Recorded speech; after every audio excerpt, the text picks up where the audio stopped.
민간업체들에게 유리하게 제도가 바뀐 2013년 이후 김용균 씨 회사를 포함한 7개 민간 하청업체가 따낸 계약 규모는 1조 2천억 원입니다.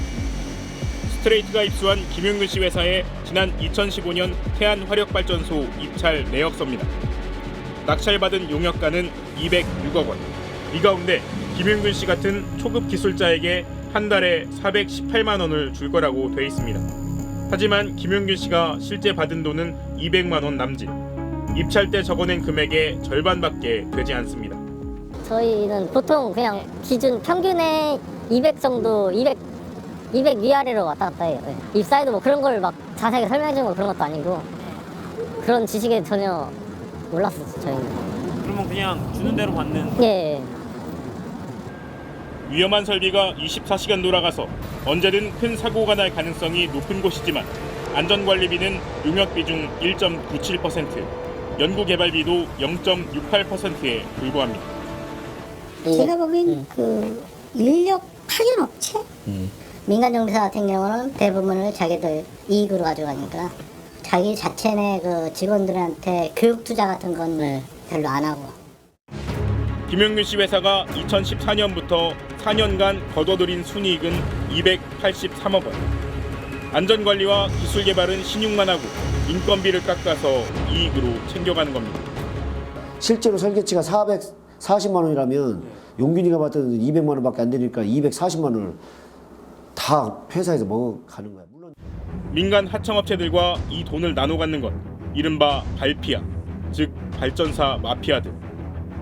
산업부 관료나 발전사, 한전자회사 간부들이 퇴직 후 민간업체로 자리를 옮겨 돈을 챙겨가고 있습니다. 발전사에서 나오신 분들은 연봉이 7천만에서 7,500만 원대. 한전자회사에서 퇴직하신 분들이 이제 민간 정비사 넘어갈 때는 6천만 원에서 한 6,500만 원 선이 지금 현재 시장에 형성되어 있는 주식으로 받았다는 분들도 있고. 자기들의 누리죠, 그것도. 계약관계 때문에 아무래도 정관이로 차원이라고 보시면 되겠죠. 계약을 따내기 위해서. 그렇죠. 계약도 따내고. 민간업체로 넘어가 근무 중인 발피아는 2017년 당시 확인된 인원만 100명이 넘습니다. 실무 경험도 제대로 없으면서 현장 하청 노동자의 3배 넘는 돈을 받아갑니다. 현장에 대해서 모르니까 저한테 물어봐요. 그 애들 배치를 짜야 되는데 헤드가 어디고 테일인가 끝과 시작도 모르고 그걸 반대로 그려놓은 거예요, 도면에. 김용균 씨 사고 당시 회장이었던 홍모 씨도 산업자원부 관료 출신. 발전설비 제작 공기업의 민영화와 관련해 8억 원대 뇌물을 받아 2년을 복역했습니다. 출소 뒤 대형 회계법인 부회장을 거쳐 2017년 김용균 씨 회사 회장에 취임했습니다. 사고 나가지고요. 뭐라 그럴까? 제가 좀 미안했어요. 우선 정부에도 미안했고 서부발전에도 미안했어요. 아니 김용균 씨 일가족들이나 이쪽에는 입장을 표명하셨나요 혹시? 미안하다 사과한다고 그래가지고 그 친구가 다시 살아난다면 100번은 했겠죠. 제일 답답한 게 직원들이 그런 위험한 게 있었으면은 좀 얘기라도 했었으면은 그죠? 매일매일 설비 이상이나 가정과 이건 좀 안전에 위험이 있다라는 걸 계속 사진 찍어서 올리는 게 이들의 거의 주 업무인데 컨베이어 벨트 운전원들이. 그래요? 그런 세부적인 것까지는 제가 알 수가 없어요. 발전 산업이 민간에 개방된 뒤 크고 작은 온갖 이권이 얽혀있는 상황. 여기저기서 수상한 일들이 일어나기 시작합니다. 김용균 씨의 직장이었던 한국발전기술이 입주한 건물. 이곳엔 또 다른 발전소 민간 하청업체 2곳이 함께 입주해 있습니다. 경쟁업체 3곳이 모두 한 건물에 모여있는 건 세 업체의 주인이 같기 때문입니다. 이 세 업체의 대주주는 이른바 칼리스타라는 이름의 사모펀드. 이 사모펀드는 지난 2014년 김용균 씨네 회사를 시작으로 민간 발전 정비업체 3곳을 차례차례 인수했습니다. 주요 민간 하청업체 7곳 중 절반 가까이를 사들인 겁니다. 사들인 하청업체 3곳 가운데 누가 발전소에서 일감을 낙찰받든 이 사모펀드의 수익으로 돌아갑니다. 경쟁을 통한 효율화를 내건 민간 개방을 틈타 소수 주주들의 이익 극대화가 목적인 사모펀드가 시장을 장악해온 겁니다. 사모펀드의 특성이 뭐 특정 기간 내에 고수익을 챙겨서 그 투자자들한테 이익을 배분해 주는 게 목적이다 보니까요. 결국에 효율성을 추구하기 위한 정책이 특정인들의 이익으로 돌아간 건 아닌가 그런 우려가 있습니다. 저 홍 회장이라는 사람 인터뷰 정말 기가 막힙니다. 사람이 죽었는데 왜 정부에 미안하고 원청사에 미안합니까? 죽은 사람한테 미안해야죠. 그리고서 돈을 벌었단 말 아닙니까? 지옥 같은 환경에서 사람이 죽어가고 있는데 그 죽음을 제물로 그 틈바구니에서 또 돈을 버는 사람들이 저렇게 있었군요. 그런데 이 자유총연맹도 기가 막힌데요. 이 민간의 경쟁을 높인다더니 사모펀드가 웬 말입니까? 네, 이 칼리스는 국내에서 만들어진 사모펀드인데요. 2013년 박근혜 정부와 발전산업 민간 개방을 본격 시행한 다음해인 2014년, 2015년, 2017년에 발전소 민간 정비업체를 하나씩 사들였습니다. 대한민국에서 전기가 사라지지 않는 한 발전소는 사라지지 않습니다. 발전소 정비회사도 사라지지 않죠. 그러니까 대한민국이 사라지지 않는 한 평생 먹거리를 마련한 거죠. 사실상 땅 짓고 헤엄치기지 않습니까? 더더욱 화가 나는 건 말이죠. 이 전직 산업부 관료들 그리고 퇴직한 발전사 간부들까지 민간 정비업체에 와서 편하게 고액 연봉 받아갔다 이겁니다. 네, 발전소 마피아, 이른바 발피아라고 말씀드렸죠. 이들이 수억, 수십억 원을 받아간 사이에 하청 노동자는 고작 몇만 원짜리 랜턴 하나 받지 못하고 죽어갔습니다. 예, 그런데 이 사건이 크게 사회적 이슈가 되면서 김용균법, 이른바 김용균법이라고 불리우는 산업안전법 개정안이 마련되지 않았습니까? 네, 국회에서 다행스럽게도. 통과됐고요. 네. 이 개정안 통과로 좀 상황이 나아진 게 있습니까? 네, 28년 만에 산업안전법이 통과됐고 그래서 많은 분들이 이 나아졌을 거라고 믿고 계실 겁니다. 그런데 현장에서는 실제로 나아진 게 거의 없습니다. 아, 그래요? 네. 네, 이 산업안전법은 유해화학 물질을 다루는 위험한 작업의 도급을 금지하는 법입니다. 그래서 김용균법이라고 이름까지 붙여졌지만 정작 김용균 씨가 일한 발전 분야는 도급 금지 업종에 포함되지도 않았습니다. 아니 그럼 김용균 씨가 안전한 일을 했습니까? 안전한 일을 하다가 죽었습니까? 김용균 씨가 포함이 안 되다니요. 김용균법의 의미가 그럼 없지 않습니까? 네, 하청 노동자에게 산업재해가 발생하면 이 원청의 처벌을 강화한다면서 이 처벌의 상한선을 7년에서 10년으로 높이긴 했습니다. 하지만 처벌의 하한선을 두지는 않았습니다. 그래서 지금까지 그랬던 것처럼 이 사망사고가 발생해도 이 벌금 400~500만 원 정도의 이 솜방망이 처벌이 가능한 겁니다. 실효성이 없네요, 별로. 네, 그렇습니다. 아니, 법안이 통과된 것만 보고 안도를 했었지 법안의 내용에 대해서는 저희가 너무 챙기지를 못했네요. 그렇습니다. 이거 정말 그냥 생색내기 위해서 개정안을 냈다고만 했지 눈 가리고 아웅식 아닙니까? 아무것도 바뀐 게 없어요. 28년 만에 바꾼 게 이 모양입니다. 자, 그렇다면 발전소 현장에서는 어떤가요? 이 사고 이후에 현장에서는 좀 개선의 노력들이 이루어지고 있었습니까? 네, 김용균 씨 사망 이후 발전소 현장에서는 오히려 더 말도 안 되는 상황들이 벌어지고 있었습니다. 강원도 삼척에 있는 석탄 화력발전소. 컨베이어 벨트에서 석탄 가루가 비 오듯 쏟아집니다. 화재를 막기 위해 마찰만으로도 쉽게 불붙는 석탄 가루를 즉시 퍼올리지만 화재는 수시로 일어납니다. 안면 화상을 입어서 화상 치료를 오랫동안 했던 그런 직원도 있습니다. 설비를 개선을 해달라고 그러면 이제 임시방편으로 하고 가스 분진, 화재 위험 여러 가지 많이 노출되어 있는 상황에서 근무를 하고 있습니다. 김용균 씨 사망 보름 뒤인 지난달 27일 고용노동부 근로감독관들이 삼척발전소에 들이닥쳤습니다. 발전소의 작업 환경을 정확히 파악하기 위해 사전 예고 없이 조사를 나온 겁니다. 그러나 면담 대상이었던 하청업체 직원들은 자신들이 매일 겪고 있는 열악한 작업 환경에 대해 침묵했습니다. 그 위험하다고 생각하시는 부분을 좀 얘기를 좀 해달라. 그 부분을 제가 충분히 반영해서 하겠다고 말씀드렸는데 제가 면담 진행할 때는 아예 얘기를 안 하시더라고요. 하청업체 직원들의 침묵엔 이유가 있었습니다. 점검 하루 전 하청업체 측이 작성해 직원들에게 배포한 문건. 티타임부터 시작해 다음 날 진행될 감독관의 일정이 시간대별로 파악돼 있습니다. 발전소가 이미 근로감독이 나올 걸 알고 하청업체에 준비하라고 연락한 겁니다. 고용노동부가 나온다는 거는 전사가 일단은 발전 원사들은 발전소에 관련된 종사자들이 다 아는 사항이고 이제 저희도 바로 전날 연락을 받아요. 준비만 했을 뿐이지. 근로자들이 보고 겪은 대로 대답할까 봐 감독관 예상 질문에 대한 답변도 정해뒀습니다. 설비 점검은 2인 1조로 합니다. 설비 점검은 유관 점검합니다. 벨트 정지 후 작업합니다. 그동안 전혀 지켜지지 않았던 수칙을 김용균 씨의 죽음 이후 겨우 며칠 적용해놓고 잘하고 있다고 대답하게 한 겁니다. 공손하되 짧게 답변할 것, 부정적인 답변은 자제할 것, 답변 태도까지 정해졌습니다. 회사에서 형식적으로 인원까지 응대 인원까지 다 이제 지적을 해서 그래서 이제 오다가 지시가 내려왔죠. 간단하게만 답을 해라 이런 쪽으로. 결국 근로감독관들은 컨베이어 벨트 가동을 잠시 멈춘 작업장 등을 둘러본 뒤 돌아갔습니다.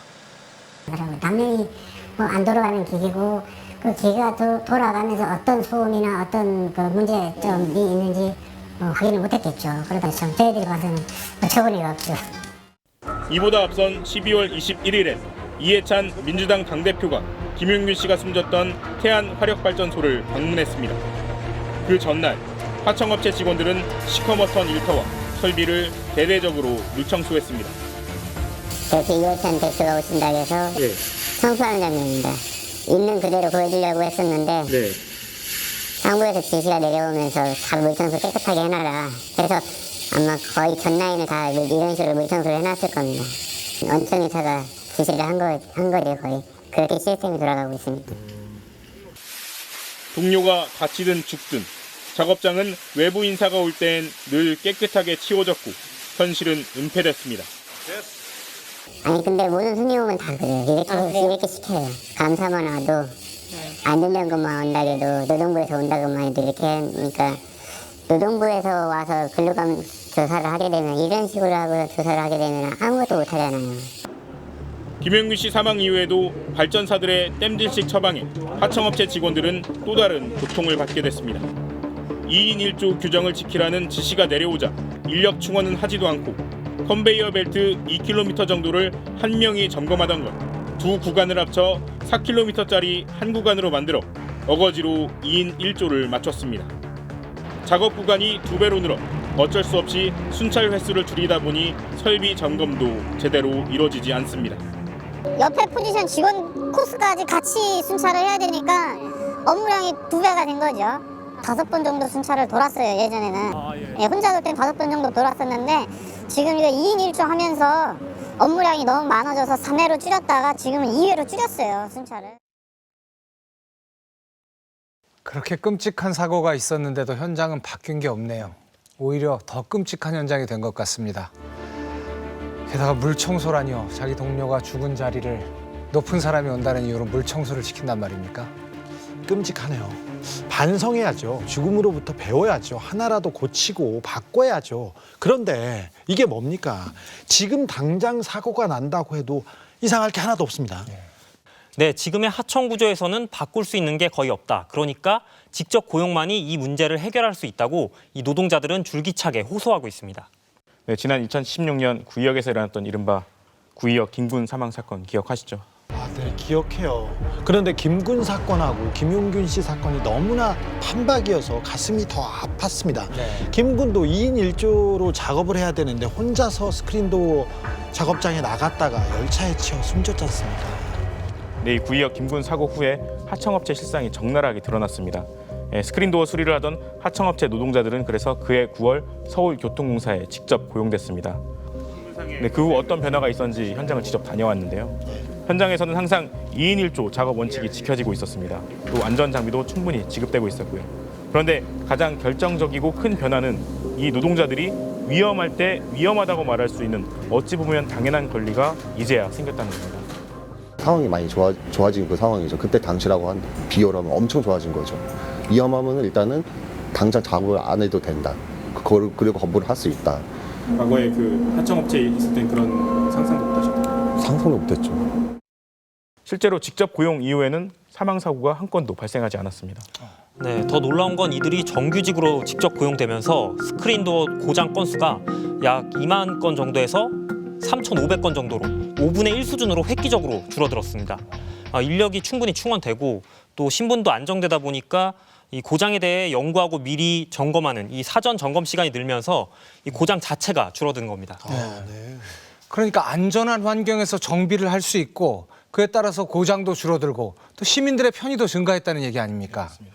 직접 고용의 효과가 이렇게 증명되고 있는데 우리 정부도 이 효과를 분명히 느끼고 있지 않을까요? 네, 그렇습니다. 이 발전사 하청 노동자를 직접 고용해야 한다는 논의만 있었지 진전은 전혀 없는 상황입니다. 누가 이 위험한 상황을 계속 방치하고 또 직접 고용을 막고 있는지 취재했습니다. 임기 내에 비정규직 제로 시대를 이루겠다 이렇게 약속을 드리겠습니다. 공공기관 비정규직 제로화는 대통령 문재인의 첫 약속이었습니다. 문 대통령은 일자리를 직접 챙기기 위해 대통령 직속기구로 일자리위원회를 만들었고 위원회는 2017년 말 보고서를 하나 내놨습니다. 국민의 생명과 안전에 직결돼 비정규직 사용을 제한해야 할 업무가 어떤 것들인지 연구한 이 보고서는 시급히 직접 고용을 해야 할 업종 2순위로 고 김용균 씨와 같은 발전사 운전원들을 꼽았습니다. 전력이 차단됨으로써 주변의 병원이라든가 공공기관이라든가 이런 시설들에 영향을 주고 그게 결국에는 이제 국민들의 생명과 안전 건강에 아주 직접적인 타격을 가할 수도 있는 거거든요. 이 보고서는 특히 하청 노동자의 경우 원청 노동자에 비해 산재 사고 사망률이 4배나 높다고 지적했습니다. 이들을 직접 고용해 위험을 줄이면 발전소 관련 사고도 줄고 그것이 곧 국민들의 생명과 안전을 보장한다는 것입니다. 공약 이행을 위해 대통령 직속 기구에서 내놓은 보고서지만 어찌된 일인지 보고서의 내용은 1년이 넘도록 정책에 반영되지 않고 있습니다. 내부적으로도 검토를 한 걸로 알고 있습니다. 정부가 일부라도 차용할 수 있는 부분들이 있었는데 뭐 그런 부분들은 좀 아쉽죠. 대통령의 공약 이행 방안을 담은 보고서가 묵살되고 있는 이유는 뭘까? 지난해 5월 발전사 경영진과 노동계, 전문가가 모여 협의 기구를 만들었습니다. 김용균 씨와 같은 발전사 하청업체 노동자의 직접 고용을 논의하기 위한 기구입니다. 발전사 경영진들은 그러나 정부 지침에 따라 마련된 이 자리에서도 직접 고용을 줄곧 거부했습니다. 5,000명 직접 고용이라는 큰 결단은 발전사 차원에서 내릴 수 있는 게 아닌데도 발전산업 정책을 총괄하는 산자부가 아무런 방침을 주지 않고 있다는 게 직접 고용을 거부하며 된 이유였습니다. 본인들은 솔직히 말하면 우린 결정 못한다. 우리는 산업자원부가 최소한의 어떤 입장을 좀 내줘야지 수월하게 결정할 수 있다라는 그 태도를 꽤 오랫동안 견지를 하고 있었습니다. 김용균 씨 사망 13일 뒤인 지난 12월 24일 국무조정실에서는 비공개 회의가 열렸습니다. 국무조정실과 산자부, 발전사 등 관계기관이 김용균 씨 회사를 포함한 발전사 하청업체의 직원들을 정규직으로 전환하는 걸 논의하는 자리였습니다. 이 자리에 참석한 산업자원부 전력산업과장 등은 비정규직 전환 방식에 대한 다양한 주장들이 있어 협의가 어렵다고 밝혔습니다. 김용균 씨 사망 전부터 내세웠던 논리로 발전소 하청 노동자 직접 고용에 대해 부정적 입장을 고수한 겁니다. 최근 고용노동부의 한 간부도 노동계에 직접 고용 방침에 대해 산업부가 미온적이어서 진행이 어렵다고 토로했습니다. 발전 산업의 민영화와 민간 개방을 줄기차게 추진하던 산업부로서 그동안 밀어붙였던 정책을 원점으로 되돌려야 하는 상황. 그렇다고 노골적으로 거부하자니 문재인 정부의 일자리 정책과 충돌하는 게 부담스러워 결론을 내지 않고 시간만 끌고 있는 겁니다. 과거에 정부가 해왔던 민영화 정책, 이것을 포기하고 있지 않는 겁니다. 이미 문재인 정부 들어서서 위험의 외주화에 대해서 분명한 입장을 밝혔고, 김용균 씨 사망 사고 이후에 위험의 외주화는 이제 근본적으로 막겠다 이렇게 이야기를 했음에도 불구하고 산업부가 아주 미온적으로 이 문제를 대처하고 있어요. 저는 그 부분에 대해서 산업부 정책은 매우 잘못됐다. 산업부는 스트레이트의 공식 인터뷰 요청도 거절했습니다. 대신 이번 사고는 발전소 작업장 안전이 철저히 지켜지지 않아 발생한 만큼 근본적인 해결책을 마련 중에 있다고 알려왔습니다. 지난 9년 동안 5개 발전사에서 숨진 40명 가운데 37명은 하청 노동자였습니다. 살아남은 5,000명의 김용균들은 언제 어디서 사고가 터질지 모를 어두컴컴한 발전소 안에서 석탄 분진에, 화재에, 무도가스에 노출된 채 매일을 버티며 사투를 이어가고 있습니다. 살이 다 닳고 타고 등 이런 데도 타고 애가 그렇게 처참하게 비참하게 죽었고 저는 죽을 때까지 이 회사하고 이 나라 용서하지 못해요. 너무 원한이 깊어서 온다고 해결되는 것도 아니고 근데 그 동료들을 봤어요. 동료들은 너무 용균이하고 비슷한 또래고 많아봤자 한두 살 많고 그런 애들이 거기 옆에서 있는데 걔들이 갑자기 눈에 들어왔어요. 그래서 걔들은 그래도 어느 집 가정이나 다 저처럼 소중할 텐데 걔들은 살려야 되겠다 이런 생각이 갑자기 들더라고요. 자기 아들의 죽음 앞에서 다른 아들들이라도 살려야겠다는 어머니의 호소에 가슴이 먹먹해집니다. 사람의 목숨보다 더 중요한 게 뭐가 있겠습니까? 산자부는 언제까지 민간 기업의 이익만 따지고 생명을 경시하는 태도를 보일 겁니까? 사람이 죽었습니다. 사람이 죽어가고 있습니다. 그런데 정책이 실패됐다는 게 이게 보여지는데도 꿈쩍하지 않고 있습니다. 이제 실패를 인정하고 바꿔가야죠. 네, 기업의 이익이라는 게 사실 매우 추상적인데요. 기업을 가지고 있는 몇 명 대주주와 사장들 극소수의 이익일 뿐입니다. 그렇죠. 무엇이 더 많은 사람을 살리는 길인지 산자부도 모르지 않을 겁니다. 이 사고가 나기 열흘 전쯤에 김용균 씨가 제발 얘기 좀 들어달라면서 이 작은 피켓을 들고 있던 사진이 떠오르는데요. 네, 이 유가족과 동료들은 더 이상 김용균 씨와 같은 이 억울한 죽음이 일어나지 않도록 절박한 마음으로 정부의 대답을 기다리고 있습니다. 지금 발전소 하청 노동자들의 현실을 보니 위험의 외주화가 아니라 죽음의 외주화라는 생각이 듭니다. 돌아가신 김용균 씨 어머니는 기자들에게 이런 말씀을 남기셨습니다. 용균이가 겪은 일은 우리가 가만히 있어서 일어난 일이다. 국민이 나서지 않는다면 험악한 일터는 바뀌지 않을 것이다.